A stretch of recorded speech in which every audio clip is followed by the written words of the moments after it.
എല്ലാവർക്കും എൻ്റെ വിനീതമായ നമസ്കാരം. നമ്മൾ ഇന്ന് 99ാമത്തെ എപ്പിസോഡാണ് കാണാനിരിക്കുന്നത്. ഇതിലും ഞാൻ നേരത്തെ പറഞ്ഞതുപോലെ 9ാമത്തെ അധ്യായത്തിൽ ഈ മൈ മെത്തേഡ് ഓഫ് മെഡിറ്റേഷൻ്റെ കണ്ടിന്യൂഷനാണ്. എന്നുവെച്ചാൽ കഴിഞ്ഞ വീഡിയോയിൽ ഞാൻ കുറച്ചേ പറഞ്ഞുള്ളൂ, 1/3 പറഞ്ഞുള്ളൂ, 1/3 ഭാഗമേ പറഞ്ഞുള്ളൂ. എന്താണെന്ന് വെച്ചാൽ ആ ചാപ്റ്റർ ഭയങ്കര വലുതാണ്. അതുമാത്രമല്ല വളരെ നല്ല ഒരു ചാപ്റ്ററാണ്. അപ്പം അതിൻ്റെ 1/3 നമ്മൾ തീർത്തു. ഇത് അടുത്ത ഭാഗമാണ് വരുന്നത്. അടുത്ത 1/3 ഈ ചാപ്റ്ററിൽ ഈ വീഡിയോയിൽ പറയാൻ പോകുന്നത്. അപ്പം അദ്ദേഹം അതിൻ്റെ കണ്ടിന്യൂഷനാണ്. അപ്പം അദ്ദേഹം ഇങ്ങനെ പറയുന്നത് പല ഓബ്ജക്ട്സ്. ഒരു കാര്യം നമുക്ക് മനസ്സിലാവണം. മെഡിറ്റേഷന് ആദ്യമൊക്കെ, അതായത് സ്റ്റാർട്ടിങ് പോയിൻറ്റിൽ നമുക്ക് കുറേ നാളത്തേക്ക്, സ്റ്റാർട്ടിങ് പോയിൻ്റ് എന്ന് വെച്ചാൽ ഒരു ദിവസം 2 ദിവസമല്ല, കുറേ നാളത്തേക്ക് നമുക്ക് ഒരു ഓബ്ജക്റ്റ് വേണം. ഒരു ഓബ്ജക്റ്റ് എന്ന് വെച്ചാൽ ഒരു സാധനം. അത് ഞാൻ നേരത്തെ പറഞ്ഞു. അപ്പോൾ അത് ഗുരുവായിരിക്കാം, ഗുരുവിൻ്റെ ഫോട്ടോ ആയിരിക്കാം, അല്ലെങ്കിൽ ദൈവത്തിൻ്റെ ഫോട്ടോ ആയിരിക്കാം, ശിവലിംഗമായിരിക്കാം, ഏത് ഒരു റോസ് ആണെങ്കിലും ആവട്ടെ, ഒരു പൂവാണെങ്കിലും ആവട്ടെ, ഏതെങ്കിലും ആവട്ടെ. പക്ഷേ ഒരു ഓബ്ജക്റ്റ് ആദ്യമൊക്കെ നമുക്ക് വേണം. അപ്പോഴേ മനസ്സിനെ പതുക്കെ അതിനെ കാം ഡൗൺ ചെയ്യാൻ ഒക്കത്തുള്ളൂ. പിന്നെ ഒരു ഓബ്ജക്റ്റ് നമുക്ക് ആവശ്യമില്ല.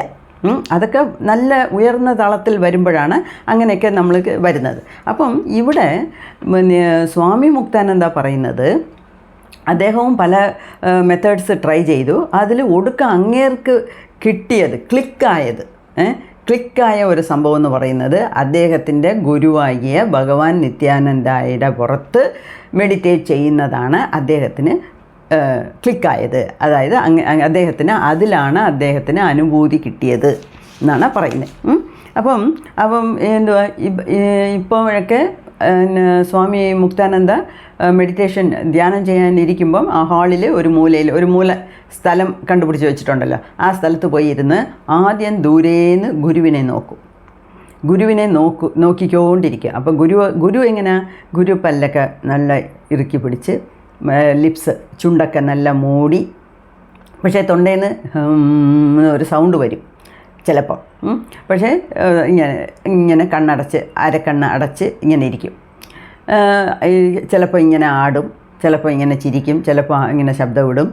അപ്പം അദ്ദേഹത്തിൻ്റെ രൂപം കാണുമ്പം തന്നെ ആർക്കും മനസ്സിലാകും അദ്ദേഹം ഒരു പരമാനന്ദത്തിലാണ് എന്നുള്ളത്. അപ്പം ഭഗവാൻ നിത്യാനന്ദയ്ക്ക് അങ്ങേ അറ്റത്തെ ലെവലിൽ പോയതുകൊണ്ട് അദ്ദേഹത്തിനൊക്കെ ഇരുന്ന് കണ്ണടയ്ക്കായേ വേണ്ട. അതിനു മുമ്പേ അങ്ങേര് ഈ പരമാനന്ദത്തിൽ ലയിക്കാൻ തുടങ്ങും.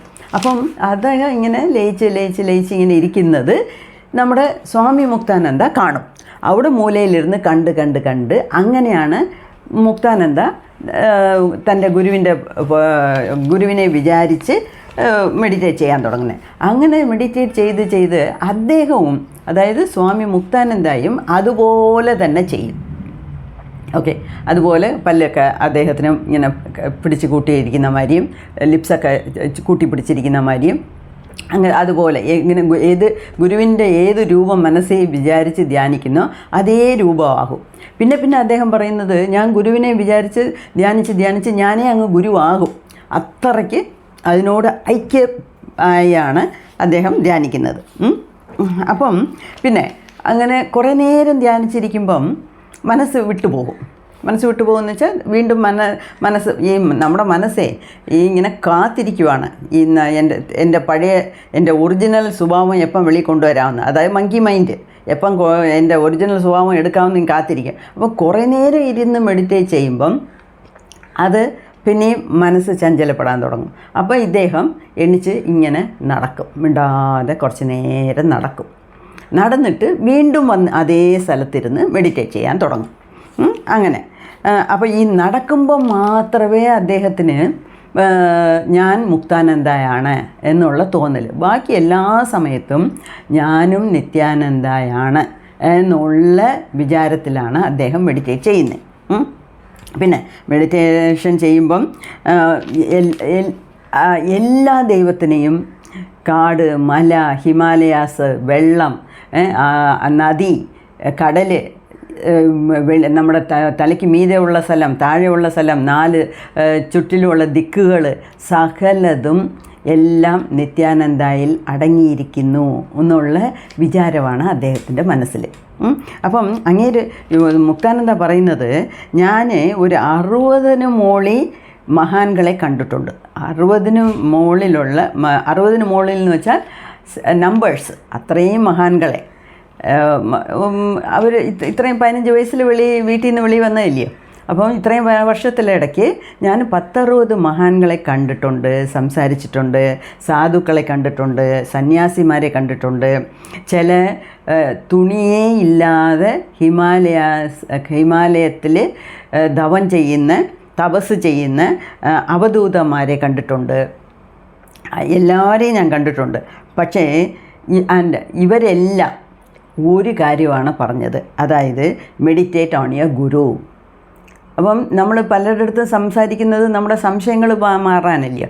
അപ്പോൾ അവിടുത്തെ നമ്മൾ ചോദിക്കുമല്ലോ, ഇപ്പോൾ ഇദ്ദേഹം 60 മഹാന്കളെ കണ്ടിട്ട് ഓരോ മഹാൻ്റെ അടുത്ത് പോകുമ്പോഴും സംസാരിക്കുമ്പോഴും എങ്ങനെ മെഡിറ്റേഷൻ ചെയ്യേണ്ടിയേ ഏതാ എന്ന് ഉള്ള ചിന്തയാണല്ലോ. അപ്പോൾ ഇവരെല്ലാവരും പറഞ്ഞത് മെഡിറ്റേറ്റ് ഓൺ യുവർ ഗുരു എന്നാണ് പറഞ്ഞത്. സോ എൻ്റെ സഗുണ ഉപാസനയായ എൻ്റെ ഗുരുവിൻ്റെ മീതുള്ള ധ്യാനമാണ് എനിക്ക് ഒടുക്കം കൈവന്നത് എന്നാണ് പറയുന്നത്. അപ്പം ഞാൻ എൻ്റെ ഗുരുവിനെ ധ്യാനം ചെയ്ത് അദ്ദേഹത്തിൻ്റെ മുകളിൽ പാട്ട് പാടുന്നു. അദ്ദേഹം പറഞ്ഞ മന്ത്രത്തിനെ തിരിച്ചും പറയുന്നു. പിന്നെ ഈ ലെവൽ നോക്കിയോണേ പറയുക, അതായത് മുക്താനന്ദ പറയുന്നത്, എൻ്റെ ഗുരു കുളിച്ചേ പിന്നീട് ആ വെള്ളത്തിനെ ഞാൻ പുനിത വെള്ളമായിട്ട് വിചാരിച്ച് അത് കുടിക്കുമെന്ന്. അദ്ദേഹം കുളിച്ചേച്ച് പോയ പിന്നീടുള്ള വെള്ളത്തിനെ എടുത്ത് പുനിത വെള്ളമായിട്ട് ഞാൻ ഹോളി വാട്ടറായിട്ട് വിചാരിച്ച് അതിനെ കുടിക്കും. പിന്നെ അദ്ദേഹത്തിൻ്റെ എച്ചിൽ, അതായത് ഉണ്ടേച്ച് ബാക്കി പ്ലേറ്റിൽ കിടക്കുമല്ലോ, ഇലയിലോ പ്ലേറ്റിലോ, അത് എടുത്ത് കഴിക്കാൻ വേണ്ടി ചോദിക്കുമെന്ന്. അപ്പം നിത്യാനന്ദ കൊടുക്കത്തില്ലെന്ന്. അതുമാത്രമല്ല, ഉച്ചയ്ക്ക് ശേഷം നിത്യാനന്ദയുടെ കിച്ചണിൽ ആരും പോകാൻ അനുമതിയില്ല. അവിടെ 2 കുക്കുകളുണ്ട്. വരുന്നവർക്കൊക്കെ എന്തൊക്കെ അന്നദാനമൊക്കെ കൊടുക്കാൻ വേണമല്ലോ. അങ്ങനെ 2 കുക്കുകളുണ്ട്. പക്ഷേ നിത്യാനന്ദ ചോദിച്ചാൽ തരത്തില്ല. അപ്പം മുക്താനന്ദ കണ്ടുപിടിച്ചെന്ന്, അതായത് നിത്യാനന്ദ കഴിച്ച പാത്രത്തിൻ്റെ ബാക്കിയുള്ള ചോറ് അല്ലെങ്കിൽ വേസ്റ്റ് എതിലാ കൊണ്ട് ഇടുന്നതെന്ന് കണ്ടുപിടിച്ച് അതെടുത്ത് പ്രസാദമായിട്ട് കഴിക്കുമെന്ന്. ആലോചിച്ച് നോക്കിയേ. അപ്പം ആ ഗുരുഭക്തിയുടെ ഇൻറ്റൻസിറ്റി, ആ ഗുരുഭക്തിയുടെ വേഗം എത്ര ദൂരമുണ്ട്. ചുമ്മാ അല്ല ആ ഗുരുഭക്തി നമ്മളെ ദൈവത്തിനെ കാണിക്കാൻ സഹായിക്കുമെന്ന് പറയുന്നത്. അങ്ങനെ ഇപ്പം പക്ഷേ നമ്മൾ ഈ യോഗിക് ലൈഫ് ലീഡ് ചെയ്യുന്നവർ ആരുടെയും എച്ചിൽ കഴിക്കരുത് എന്നാണ്. അത് വീട്ടിലുള്ളപ്പോൾ ഭർത്താവ് വെച്ചേച്ച് പോകുന്നത്, അമ്മ ഇട്ടേച്ച് പോകുന്നത്, മക്കൾ ഇട്ടേച്ച് പോകുന്നത് എല്ലാം കൂടെ കൂട്ടിക്കുഴച്ചാണല്ലോ നമ്മൾ അമ്മമാർ കഴിക്കുന്നത്. അത് എല്ലാ വീട്ടിലും നടക്കുന്നതാണ്. പക്ഷേ നമ്മളിപ്പം യോഗപാതയിൽ നടന്നു പോകുമ്പം നമ്മൾ ഇതൊന്നും ചെയ്യാൻ പാടില്ല. അത് നേരത്തെയും നമ്മൾ പറഞ്ഞിട്ടുണ്ട്. പക്ഷേ ഇദ്ദേഹം അതിനെ പ്രസാദമായിട്ട് എടുത്ത് കഴിക്കും. സ്വാമി നിത്യാനന്ദ, ഭഗവാൻ നിത്യാനന്ദ ഇരുന്നേച്ച് പോയ സ്ഥലത്തുള്ള ഡസ്റ്റ് എന്ന് വെച്ചാൽ പൊടിയെല്ലാം എടുത്ത് ദേഹത്ത് പൂശുമെന്ന്. അങ്ങനെ. അപ്പം അതുമാത്രമല്ല, ചിലപ്പം ഗുരുവിൻ്റെ കൈയും കാലും ഒക്കെ പിടിച്ചു വിടാൻ പറയുമെന്ന്, മസാജ് ചെയ്യാൻ പറയുന്നു. അതാണ് എൻ്റെ ഏറ്റവും ഉയർന്ന സഗുണ ഉപാസന എന്ന് വിചാരിച്ച് കൈയും കാലുമല്ല ഗുരുവിന് പണിവിട ചെയ്യുക. അങ്ങനെ ചെയ്ത് അപ്പം അത് അത്രയ്ക്ക് ഗുരുവിനോടങ്ങ് ചേർന്ന് അലിഞ്ഞു പോയാണ് ഇദ്ദേഹം മെഡിറ്റേഷൻ ചെയ്യുന്നത്. പിന്നെ ചിലപ്പം മെഡിറ്റേഷൻ ചെയ്യുമ്പം ഇദ്ദേഹത്തിന് ചിലപ്പോൾ ദേഷ്യം വരുമെന്ന്. അപ്പോൾ അത് ഒരു ദിവസം ഗുരുവിൻ്റെ അടുത്ത് ചോദിച്ചു, ഇങ്ങനെ മെഡിറ്റേഷൻ ചെയ്തുകൊണ്ടിരിക്കുമ്പോഴേ എനിക്ക് ദേഷ്യമൊക്കെ വരുന്നല്ലോ എന്ന്. അപ്പം ഗുരു പറഞ്ഞെന്ന്, അത് നീ അല്ല, ദേഷ്യപ്പെടുന്നത് നീ അല്ല, it is not you, it is not you, it is not you. അത് ഒരു ഭാവനയാണ്. ഭാവനയെന്ന് വെച്ചാൽ ഒരു പാസിങ് ക്ലൗഡ്. അതായത് ഏത് ജന്മത്തോ അല്ലെങ്കിൽ എപ്പോഴോ അല്ലെങ്കിൽ അന്ന് ആ ജന്മത്ത് തന്നെ കൊച്ചിലേക്ക് അല്ലെങ്കിൽ മുക്താനന്ദയ്ക്ക് വലിയ ദേഷ്യക്കാരനാണെന്നും പറഞ്ഞിട്ടുണ്ട്. എനിക്ക് സമയത്തിന് ഫുഡ് കിട്ടിയില്ലെങ്കിൽ ഞാൻ എൻ്റെ അമ്മമാരുടെ അടുത്ത് ദേഷ്യപ്പെടും. എൻ്റെ അടുത്ത് എനിക്ക് വേണ്ടി അവർ എത്രയോ മൈലുകൾ നടന്ന് വന്നാണ്, അതെല്ലാം ഗ്രാമപ്രദേശമല്ലയോ, അപ്പോൾ അമ്മമാർ നടന്ന് വന്നാണ് എനിക്ക് വേണ്ടി ചോറ് വയ്ക്കുന്നത്, എന്നിട്ട് എൻ്റെ സമയത്തിന് തന്നില്ലെങ്കിൽ ഞാൻ അവരുടെ അടുത്ത് ചാടും എന്ന് എഴുതിയിട്ടുണ്ട്. അപ്പം എനിക്കിങ്ങനെ ഇങ്ങനെ ദേഷ്യം വരുന്നല്ലോ, എന്തുകൊണ്ടാണ് സ്വാമി എന്ന് ചോദിച്ചപ്പോഴാണ് പറഞ്ഞ്, നീ അല്ല ഇപ്പം ദേഷ്യപ്പെടുന്നത്, എന്തോ പഴയ ജന്മത്തെ അല്ലെങ്കിൽ ഈ ജന്മത്തെ നേരത്തെ ഉള്ള ഒരു വാസനയാണ് വെളി വരുന്നത്, അതൊരു ഭാവനയാണ്, അത് വന്നിട്ട് പോകും. ഇത് ഒരു പോയിൻ്റ് നമ്മൾ നോട്ട് ചെയ്യേണ്ടതാണ്. ഞാൻ നേരത്തെ ഒരു വാക്ക് പറഞ്ഞല്ലോ, അതായത് ചിലപ്പോൾ നമ്മൾ നല്ലതായിട്ട് വിചാരിച്ചുകൊണ്ടിരിക്കുമ്പം ചില ചീത്ത വാക്കുകൾ കേൾക്കും, ചില ചീത്ത വാക്കുകൾ നമ്മുടെ മനസ്സിൽ കേൾക്കും, നമ്മുടെ മനസ്സ് പറയും. അപ്പം നമ്മൾ ഇത്രയും നല്ല രീതിയിൽ നമുക്ക് പോകണമെന്ന് വിചാരിക്കുമ്പോൾ അപ്പം എന്തുകൊണ്ടാണ് നമുക്ക് ഇങ്ങനത്തെയൊക്കെ ചിന്തകൾ വരുന്നത്, എന്തുകൊണ്ടാണ് ഇങ്ങനത്തെ ചീത്ത വർത്താനം കാതി വീഴുന്നത്, എൻ്റെ മനസ്സ് പറയുന്നത് എന്നൊക്കെ വിചാരിക്കുമ്പം ഞാനതും പറഞ്ഞിട്ടുണ്ട്. അതിന് 100% പൊറുപ്പ് നമുക്കല്ല എന്ന് വെച്ചാൽ ഇപ്പം നമുക്ക് അതിൻ്റെ റെസ്പോൺസിബിലിറ്റി 100% നമ്മൾ എടുക്കേണ്ട കാര്യമില്ല. എന്താണെന്ന് വെച്ചാൽ അത് ഇപ്പം നമ്മളായിട്ട് ബോധപൂർവം ചെയ്യുന്ന കാര്യങ്ങളല്ല. പഴയ വാസനകളും പഴയതും അല്ലെങ്കിൽ നമ്മളെ ചുറ്റുവട്ടാരത്തിൽ നമ്മളെ ചുറ്റിയുള്ള ആൾക്കാർ സംസാരിക്കുന്നതും അല്ലെങ്കിൽ അവരുടെ മനസ്സിൽ കിടക്കുന്ന ചിന്തയുമാണ് നമ്മുടെ മനസ്സിൽ ഇങ്ങനെ റിഫ്ലക്റ്റ് ആവുന്നത്. ഓക്കെ, അതുപോലെ തന്നെ ഇദ്ദേഹത്തിൻ്റെ ഗുരു പറഞ്ഞെന്ന് നീ അതൊന്നും വിചാരിച്ച് വിഷമിക്കണ്ട. പിന്നെ ഗുരു ഇങ്ങനെ പറഞ്ഞിട്ട് നിത്യാനന്ദ പറഞ്ഞെന്ന്, ഭഗവാൻ നിത്യാനന്ദ പറഞ്ഞെന്ന്, നീ പൊതുവെ ഗുരുവിൻ്റെ മീതെ ധ്യാനം ചെയ്യുന്നതാണ് ഏറ്റവും നല്ലത് എന്ന് പറഞ്ഞെന്ന്. അപ്പം അദ്ദേഹം പറഞ്ഞെന്ന്, ജ്ഞാനസിന്ധു ഒരു ബുക്കുണ്ട്, ആ ബുക്ക് നല്ല ബുക്കാണ് എന്ന് പറഞ്ഞിട്ട് അങ്ങനെ സൈലൻ്റായിന്ന്. ആര്? ഭഗവാൻ നിത്യാനന്ദ ഗുരു അങ്ങനെ സൈലൻ്റായി. പിന്നെ എല്ലാവരും എണിച്ച് പോയി. അങ്ങനെയൊക്കെ ആയിരിക്കും കാര്യങ്ങൾ. ഇപ്പം മുക്താനന്ദ ഇത് ചിന്തിച്ചുകൊണ്ട് കയ്യും കാലും കഴുകാനോ അങ്ങാണ്ട് വെളിയിൽ പോയപ്പം അവിടെ ഒരു സന്യാസി, ഒരു സാധു ഒരു ബുക്ക് വായിച്ചുകൊണ്ടിരിക്കുന്നു. അദ്ദേഹത്തിൻ്റെ പേര് കൃഷ്ണ ഷെട്ടി എന്നാണ് അദ്ദേഹത്തിൻ്റെ പേര്. ഇപ്പം ഇദ്ദേഹത്തിനെ കണ്ട ഉടനെ ഈ സാധു ഓടി വന്നിട്ട് പറയുക, ഞാനൊരു ബുക്ക് വായിക്കുന്നു, ജ്ഞാനസിന്ധു എന്നാണ് അതിൻ്റെ പേര്, പക്ഷേ ഇത് വായിക്കുക എനിക്ക് ഭയങ്കര കൺഫ്യൂഷൻ, ഒരു എത്തും പിടിയും കിട്ടുന്നില്ല. നമുക്ക് ഈ ബുക്ക് കൊണ്ടുപോയി ഭഗവാൻ നിത്യാനന്ദയുടെ അടുത്ത് കൊണ്ട് ചേർത്താലോ, എനിക്കിതിലൊന്നും മനസ്സിലാവുന്നില്ല എന്ന് വന്ന് പറഞ്ഞെന്ന്. അപ്പം മുക്താനന്ദ പറഞ്ഞെന്ന്, കൊണ്ടു കൊടുക്കാം എന്നാ വാ എന്ന് പറഞ്ഞ് രണ്ടുപേരും കൂടെ ആശ്രമത്തിൽ പോയി ഭഗവാൻ നിത്യാനന്ദയുടെ കാല് സൈഡിൽ വെച്ചപ്പോഴത്തേക്ക്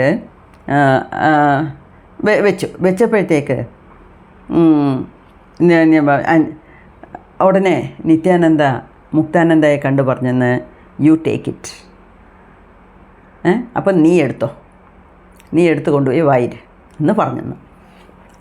അപ്പം ഞാനിപ്പം മനസ്സിലാക്കുന്നത്, ഇപ്പം നേരത്തെ നിത്യാനന്ദ പറഞ്ഞുകൊണ്ടിരുന്നില്ല, ഗുരുവിൻ്റെ പുറത്ത് മെഡിറ്റേഷൻ ചെയ്യുന്നത് നല്ലതാണ്, അത് നല്ല ഒരു മെത്തേഡാണ് എന്ന് പറഞ്ഞിട്ട് അദ്ദേഹം കുറച്ച് നേരം സൈലൻ്റ് ആയിരുന്നില്ലയോ. അപ്പം ഇങ്ങനെ എന്തോ ഒരു കളി, ഒരു ലീലാവിലാസം നിത്യാനന്ദ നടത്തി. അതുകൊണ്ടാണ് ഈ കൃഷ്ണ ഷെട്ടി എന്ന് പറഞ്ഞ ആൾ ആ ബുക്കും കൊണ്ട് ആ സമയത്ത് അവിടെ ഇരുന്ന് വായിക്കാനും ആ സമയത്ത് മുക്താനന്ദ അവിടെ പോകാനും ഇവർ രണ്ടുപേരും സംസാരിക്കാനും അത് കൊണ്ടുവന്ന് നിത്യാനന്ദയുടെ കാലടിയിൽ വയ്ക്കാനും ഉടനെ മുക്താനന്ദയെ കണ്ടിട്ട് യു ടേക്ക് ഇറ്റ് അല്ലെങ്കിൽ നീ എടുത്തോ ഒന്ന് പറയാനും ഇടവരുത്തിയത് ഇത് ഭഗവാൻ നിത്യാനന്ദയുടെ ഒരു ലീലയാണ് എന്നാണ് ഞാൻ മനസ്സിലാക്കി എടുക്കുന്നത്. അതുകൊണ്ടാണ് അത്രയും സംസാരിച്ചിട്ട് ഇങ്ങനെ കണ്ണടച്ച് മിണ്ടാതിരുന്നത്. സോ ഇതൊക്കെ ഈ നല്ല ഉയർന്ന തലത്തിലുള്ള ഗുരുക്കന്മാർക്ക് ഇതൊക്കെ ഒരു നിസ്സാര കാര്യമാണ്, ഒരു വലിയ പ്രയത്നം കൊണ്ട് ചെയ്യേണ്ടതല്ല. അദ്ദേഹം ഒരു ആജ്ഞ പിറപ്പിച്ചാൽ മതി, കൃഷ്ണ ഷെഡ്ഡി എവിടെ ഇരുന്നാലും ആ ബുക്കും കൊണ്ടുവരും, ഇദ്ദേഹത്തിനെ കാണും, ചെയ്യിപ്പിക്കും. അതൊക്കെയാണ്. ഇതുപോലെ ഒരുപാട് കാര്യങ്ങൾ നമ്മളുടെ ജീവിതത്തിൽ നടക്കുന്നുണ്ട്, എൻ്റെ ജീവിതത്തിൽ ഇഷ്ടംപോലെ നടക്കുന്നുണ്ട്.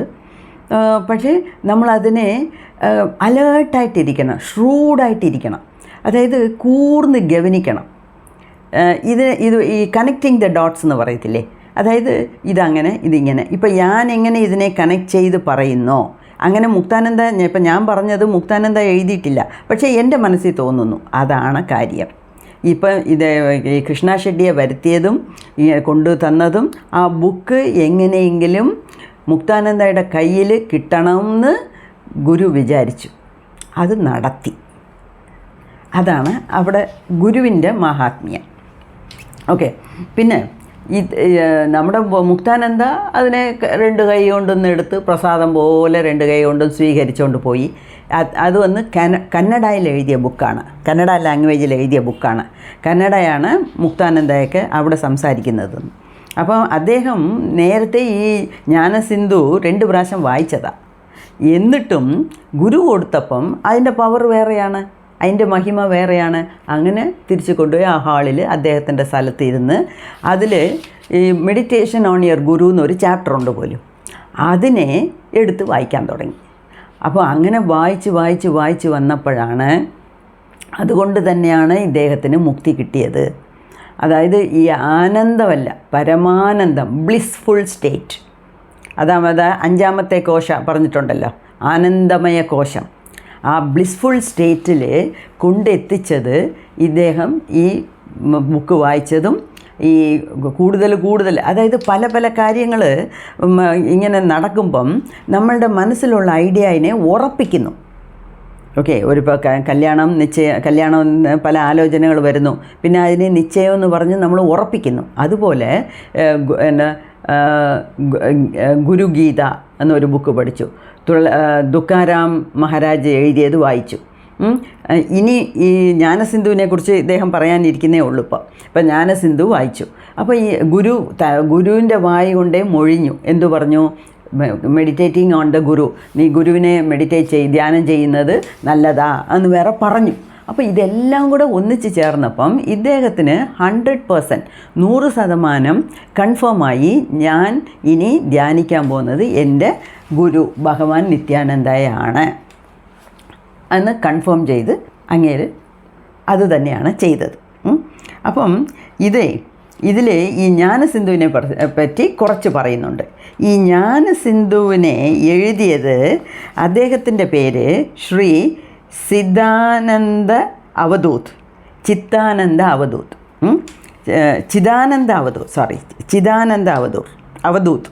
എന്നാണ് അദ്ദേഹത്തിൻ്റെ പേര്. അപ്പം അങ്ങേര് വേറൊരു വലിയ മഹാനാണ്. അങ്ങേര് ഈ അതായത് ഹംപി എന്നൊരു സ്ഥലമുണ്ട് അവിടെ. അത് തുംഗഭദ്ര എന്നുള്ള നദി തീരത്ത് ഉള്ള ഒരു മല. ആ മലയുടെ പേരാണ് ബാഗ്ലാമുഖി. അവിടെ ഇവരൊക്കെ ഈ വസന്തി, ബിക്ക് പകരം ബി ആണ് ഇടുന്നത്. വസന്തി എന്ന് പറയത്തില്ല, ബസന്തി എന്നേ പറയത്തുള്ളൂ. എനിക്ക് തോന്നുന്നു അതുപോലെ. എന്താണെന്ന് വെച്ചാൽ ബാഗ്ലാമുഖി എന്ന് ഞാൻ നേരത്തെ ഒരു ദേവിയുടെ പേര് കേട്ടിട്ടുണ്ട്. അത് വാഗ്ലമുഖിയാണോ അതോ ബാഗ്ലമുഖിയാണോ എനിക്ക് അറിഞ്ഞുകൂടാ. പക്ഷേ അദ്ദേഹം ഈ ബാഗ്ലമുഖി എന്നുള്ള ദേവിയെ ധ്യാനിച്ച് ഓൾമോസ്റ്റ് മുക്തി കിട്ടിയതാണ്. അപ്പോൾ ആ ബാഗ്ലാമുഖി മലയിലിരിക്കുന്ന ആ ദേവിയെ വിചാരിച്ച് മുക്തി കിട്ടിയതാണ് ഇദ്ദേഹം. ഈ ചിദാനന്ദ അവധൂത് അദ്ദേഹമാണ് ഈ ജ്ഞാനസിന്ധു എന്നുള്ള ബുക്ക് എഴുതിയിരിക്കുന്നത്. ഇതിൽ ഈ ബുക്ക് എങ്ങനെയാണ് എഴുതിയിരിക്കുന്നതെന്ന് വെച്ചാൽ, അത് ഒരു കോൺവെർസേഷൻ എന്ന് വെച്ചാൽ 2 പേരുടെ സംസാരം പോലെയാണ് ആ ബുക്ക് എഴുതിയിരിക്കുന്നത്. ആ 2 പേരുടെ സംസാരം എന്തുവാന്ന് വെച്ചാൽ, ആരാ 2 പേരെന്ന് വെച്ചാൽ പരമശിവനും ശിവൻ്റെ മകനാകിയ കാർത്തികേയൻ മുരുകൻ്റെയും ഇടയിൽ നടക്കുന്ന സംഭാഷണം. അങ്ങനെയാണ് ആ ബുക്ക് എഴുതിയിരിക്കുന്നത്. അപ്പം ഇത്രയും കാര്യങ്ങളാണ് ഭഗവാൻ മുക്താനന്ദ ഇങ്ങനെ പറയുന്നത്. ഇപ്പം ഇനി അടുത്തത് ഈ കോൺവെർസേഷൻ എന്തുവാന്നുള്ളത് ഡീറ്റെയിലായിട്ട് പറഞ്ഞിട്ടുണ്ട്. അപ്പം അത് നമുക്ക് അടുത്ത വീഡിയോയിൽ നോക്കാം.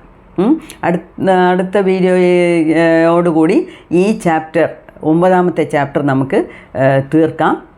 അതിന് പിന്നെ പാർട്ട് 2 ആണ്. പാർട്ട് 2 എല്ലാവരും കാത്തിരിക്കുക. എന്താണെന്ന് വെച്ചാൽ അതിൽ പറയുന്നത് സ്വാമി മുക്താനന്ദ, അതായത് എങ്ങനെ മെഡിറ്റേഷനിൽ ഈ പരമാനന്ദ സ്ഥിതി എത്തിയെന്നും അതിന് പിന്നെ മെഡിറ്റേഷൻ ചെയ്യുമ്പം അദ്ദേഹത്തിന് ഉണ്ടാകുന്ന എക്സ്പീരിയൻസസ്, അതാണ് അതിനകത്ത് പറയാൻ പോകുന്നത്. അത് തന്നെ 25 ചാപ്റ്ററായിട്ട്, പക്ഷേ അതെല്ലാം കൊച്ചു നമുക്കും കൊച്ചായിട്ടേ നോക്കാം. ഓരോ ചാപ്റ്റർ ഓരോ വീഡിയോയിൽ കുറച്ചാണെങ്കിലും നിറച്ചാണെങ്കിലും, അപ്പോഴേ അതിൻ്റെ കണ്ടിന്യൂറ്റി വിട്ടുപോകാതിരിക്കും. അപ്പം ബാക്കിയുള്ളത് അടുത്ത വീഡിയോയിൽ നമുക്ക് കാണാം. നന്ദി, നമസ്കാരം.